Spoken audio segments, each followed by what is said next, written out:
Hey everybody, welcome back to my channel, and if you're new here, hi, my name is Cheyenne. I'm 21 years old and I'm currently pregnant with my first baby. I am 32 weeks pregnant right now and I'm getting ready to go to a doctor's appointment. So I thought while I was getting ready, I would record a little video talking about my fears for pregnancy, what my pregnancy plan is, and then maybe some controversial opinions I have, just cause why not? You know, I thought it would be a fun little video idea.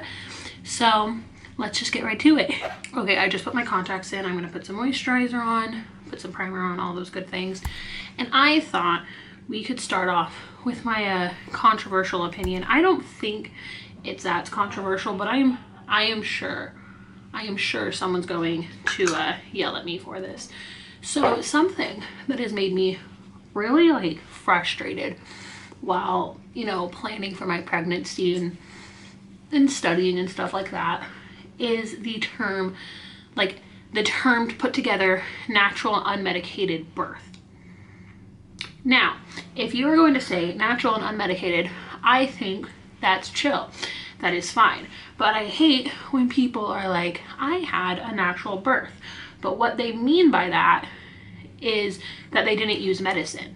Because if you're not using medicine, that is unmedicated. My opinion on the natural, unnatural, whatever you want to say, pregnancy thing is the only unnatural form of birth that there is a C-section, because that is a surgery.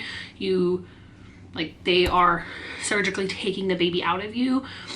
But literally, if it's coming down to if you are pushing with or without epidural, both of those are natural. And I literally cannot stand it. I cannot stand watching, like, I want to just watch YouTube videos to get like educated and have like a little bit more information. I want to get more information, you know, on pregnancy and stuff. So I watch like other people's YouTube videos and I find them super interesting.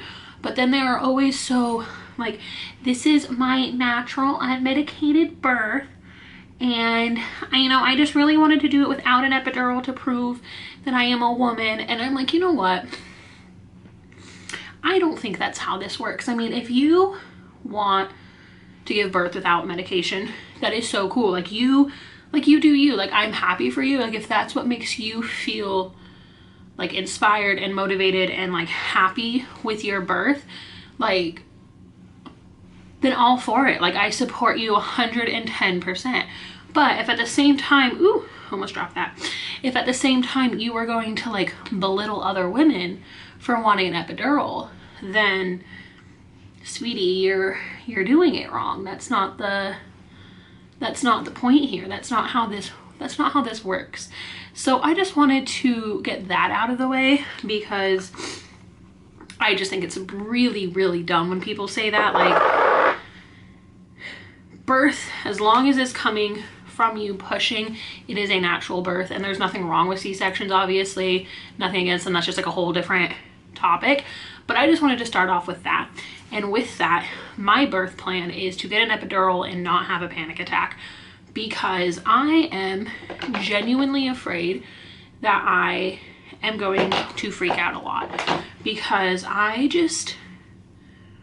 don't know, I don't feel like I have the best grip on some things when it comes to that, and I'm just worried that I might freak out. So today, actually, while I am at the appointment, I'm going to talk to my doctor about some of the fears I have, about some of the worries I have, and just make sure that the things that I'm worried about are like heard and understood. And obviously, like, if any of these persist to when I'm actually delivering, I will bring them up to like the nurses that are there helping me, make sure that they're aware of my worries, my fears. But I'm not too worried about it. But I did want to talk a little bit about my fears. On the topic of epidurals, my first fear is that my epidural won't work.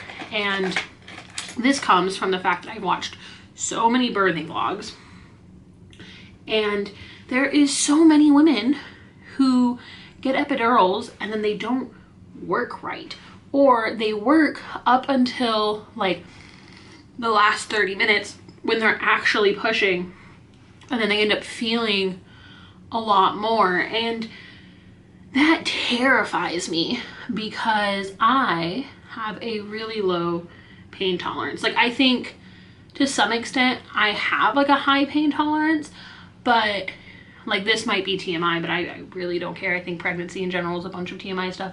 When if I use the bathroom and I'm like really, really constipated and I will literally stress myself out over it and I will start crying. Like, okay, can we just like think about what I just said? Because that is the dumbest thing ever, but it is a reality of my life. It just always has been. It doesn't happen like super often, but I'd probably say like a handful of times a year that will happen.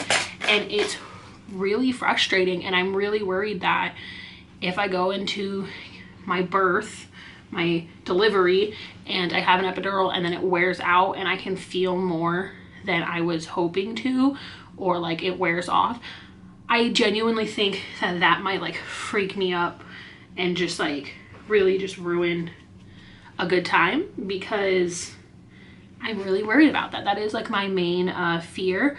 If you have a similar fear and you want to ask your doctor, the question that I'm going to be asking today and what you should ask is, how do they administer the epidural, and how like what is their plan for that? Like what, if that is your fear, what is their plan to make sure that that doesn't happen to you? Because at the end of the day, my only birth plan is to have an epidural and to push out a baby healthy. Like that is just like the only thing I really care about. Is I just don't know how much of it on my own I realistically can do, because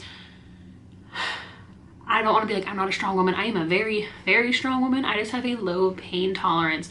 And that's why like the whole natural birth without using medication like argument really pisses me off, because I am built to have babies. You know, I'm a woman. I got birthing hips. I've had birthing hips since I was like 12, but that does not mean that it's going to be easy. And it does very much scare me, and I very much want that epidural to work. My next fear, which is something that actually doesn't have a ton to do with my doctor or my nurses, this is more something I and my husband need to work on before I go in, is I need to figure out how to calm myself down if I do start to have a panic attack.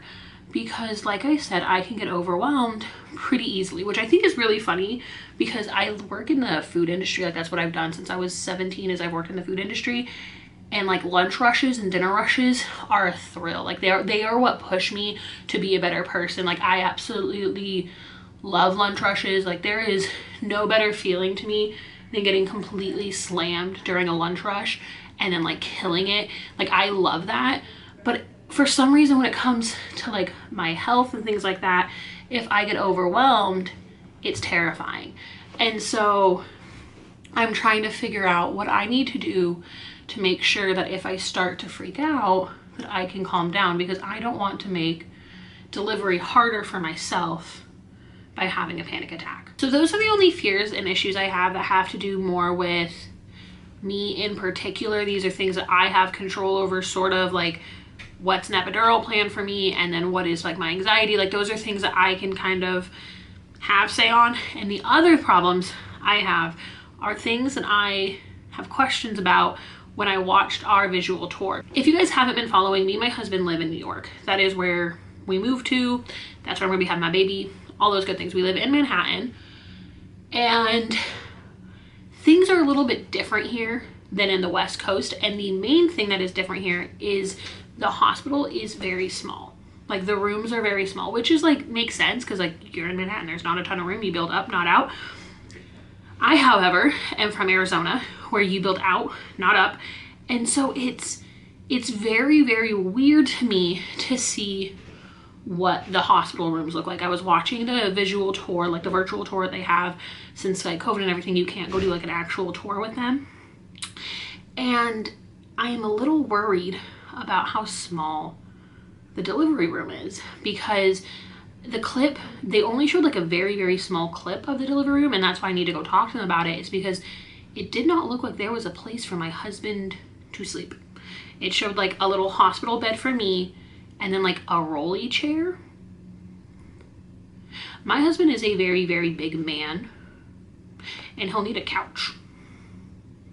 So like it's kind of worried me a bit, and like I hope when I go talk to them I don't sound really dumb, since I don't know, maybe that's like a normal thing, but I'm actually I'm a lot more worried about that than I thought I would be. I did a little bit more research on my own before going in today to go talk to them about this, and they have like larger suites that you can do, but it's $900 a night for one of those suites.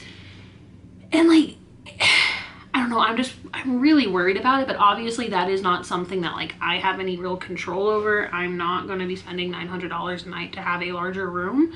I just kind of feel bad because the hospital that me and my husband are going to is not very close to where we live. It's about 30-45 minutes on the subway. And you know, like when we get there, my husband's not going to want to come back home. I don't even know if he's going to be allowed to because of COVID and everything. I'm pretty sure like we're going to go in, they're going to do like a rapid test on us, and then he'll like have to stay, which is totally fine. Like I want him there. But like, so he couldn't come home. I don't know, like it just kind of stresses me out, the idea that like he wouldn't be comfortable, because obviously like I'm the one that mostly needs to be comfortable because I'm, you know, trying to push a child out of me.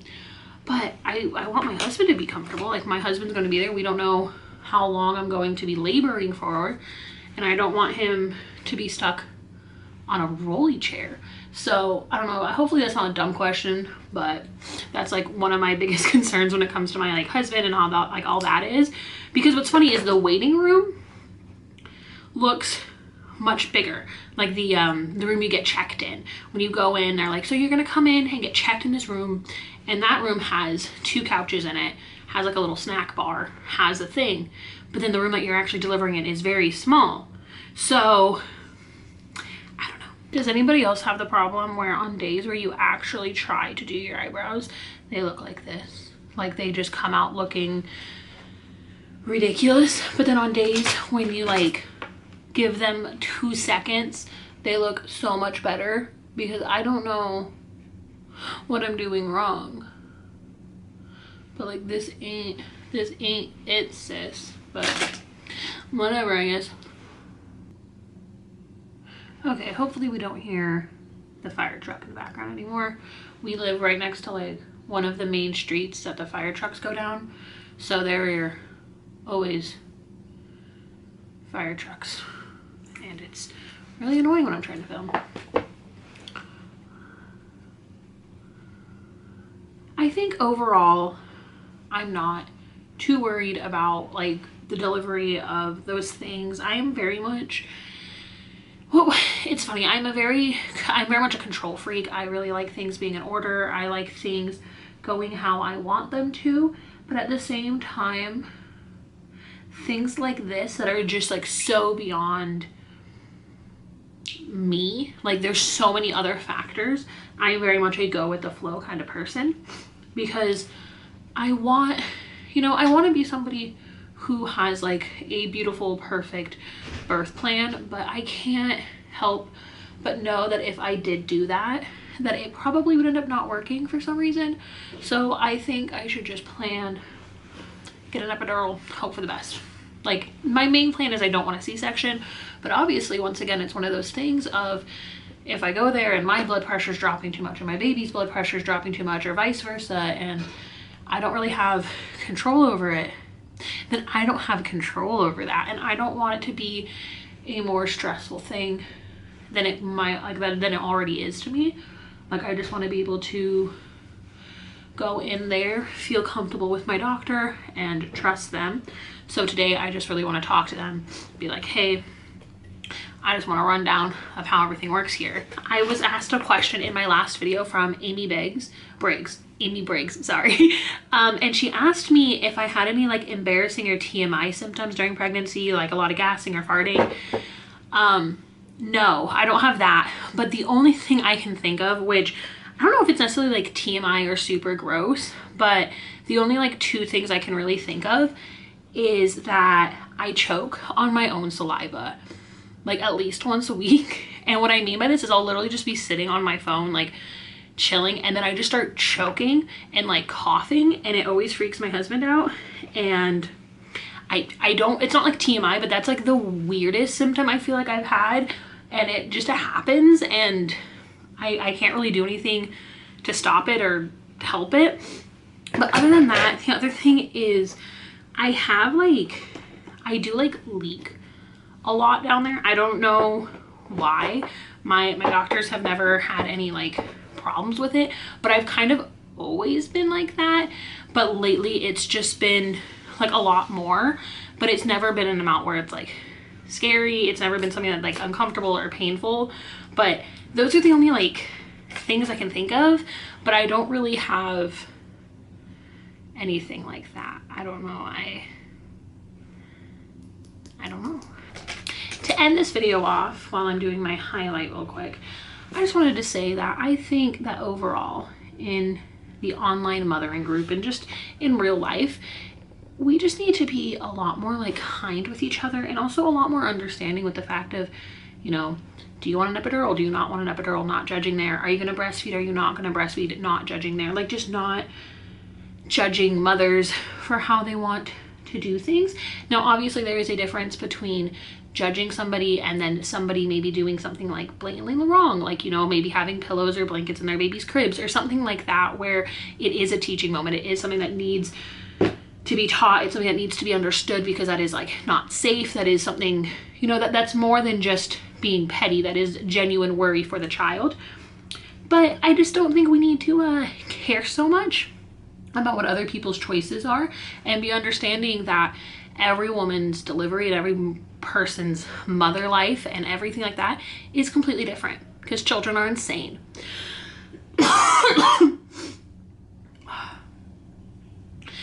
If we do that, then we're going to be a lot happier and a lot better. But that's it for my video. You know, I just wanted, you know, throw that nice little controversial topic out. Let me know what you guys' opinions are on. Go tell me in the comments. If you haven't already, make sure to subscribe, hit the like button, and go follow me on Instagram. I do lots of fun polls, posts. You won't want to miss anything out there. But just thank you so much for watching, and I hope you guys stick around. I'm really excited. Baby will be here in a matter of weeks, and that is absolutely insane. But just thank you again so much, and I'll see you guys next week.